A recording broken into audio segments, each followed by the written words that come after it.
April 13న చేవెళ్లలో భారీ బహిరంగ సభ. కరీంనగర్ బహిరంగ సభ తర్వాత ఏప్రిల్ 13న చేవెళ్లలో బీఆర్ఎస్ భారీ బహిరంగ సభ జరగనుంది. చేవెళ్ల పార్లమెంట్ నియోజకవర్గం పరిధిలోని ఎమ్మెల్యేలు, ఎమ్మెల్సీలు, మాజీ ఎమ్మెల్యేలతో సమావేశం సందర్భంగా ఈ విషయాన్ని వెల్లడించారు కేటీఆర్. ఈ బహిరంగ సభలో కేటీఆర్ పాల్గొంటున్నారని తెలిపారు. ఈ బహిరంగ సభకు భారీ సంఖ్యలో ప్రజలను తరలించి విజయవంతం చేయాలన్నారు. కాంగ్రెస్ మోసాలను ప్రజల్లోకి తీసుకెళ్లాలన్నారు.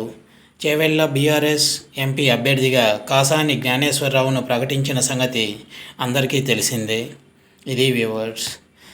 ఎన్నికల సందర్భంగా ఆంధ్రాలోను, తెలంగాణలోనూ భారీ బహిరంగ సభలు, రాజకీయ ఎత్తులు, ప్రత్యర్థుల ఎత్తులకు పై ఎత్తులు, పలు రకాలుగా వింత రాజకీయాలు జరుగుతున్నాయి.